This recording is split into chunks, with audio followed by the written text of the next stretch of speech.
Hey everyone, welcome back. I wanted to share with you guys a little bit about prepping your engines and getting them ready for paint, and just small details and things you can add to boost the realism and look of your motors.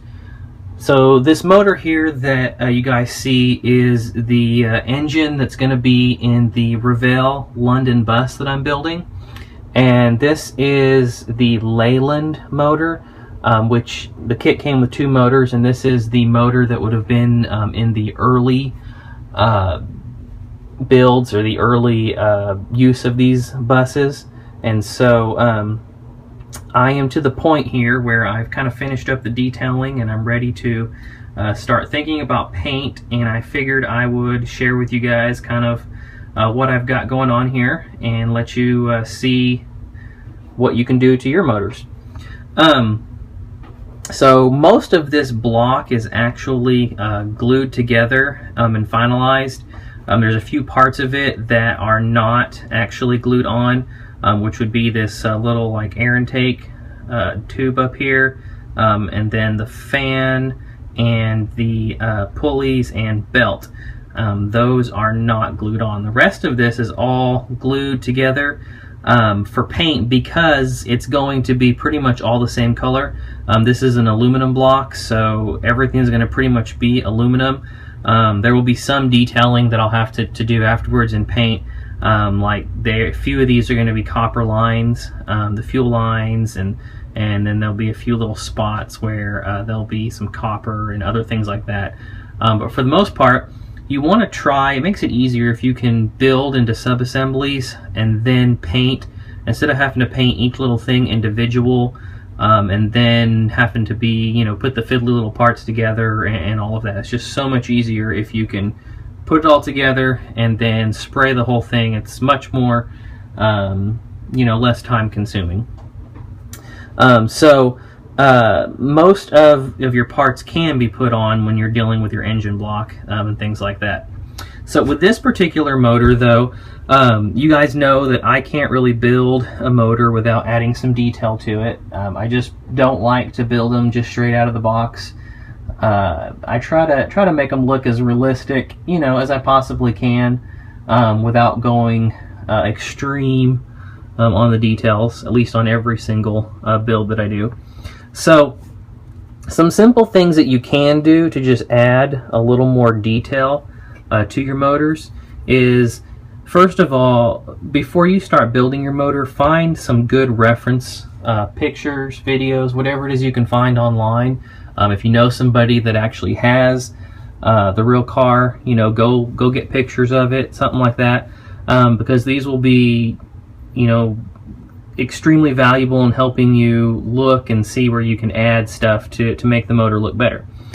So for example, on this motor, some of the things that I've added is right along here. These 6 lines that are running up here are the fuel lines, and I've added those.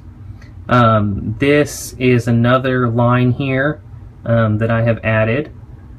Right at the top of each one of these fuel lines, there's like a little injector. And so I added each one of those in. On the intake here, you can see that I've added the 3 bolts. There wasn't any bolts there. Those are the 3 bolts that just hold the cover on the top of it. And then on the top of the block, you can see on each one of the valve covers there, I've added the bolts around the edges of it that would, hold it on. And then one other thing that I did is on the top of this motor here, right here, you can see there's like a little valve, and what that is that's the shutoff for the fuel.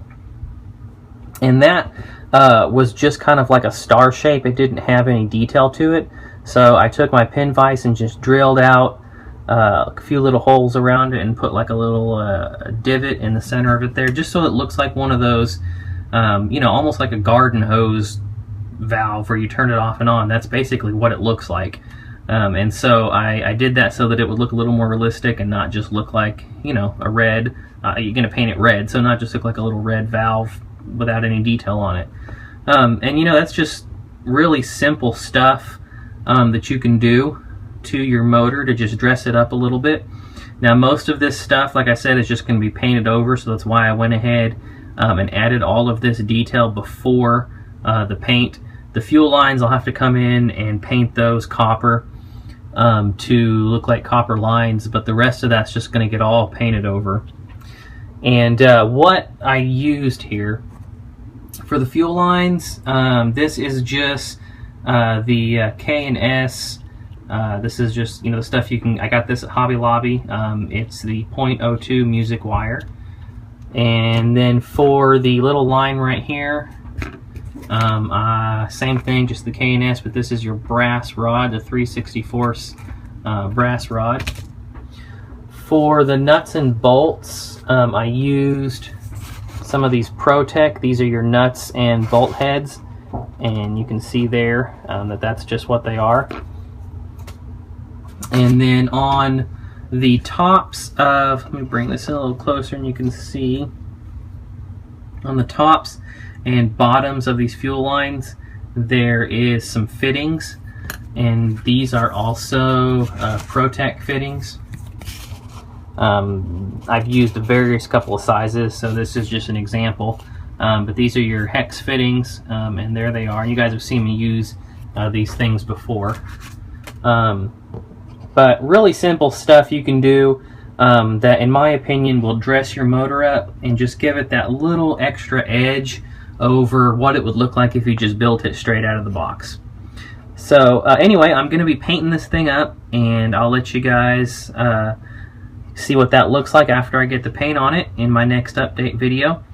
But just wanted to show you guys what I do with my motors. So hopefully that'll help some of you guys out, and like I always say, keep building those awesome models, eat, sleep, styrene, and I'll talk to you all later.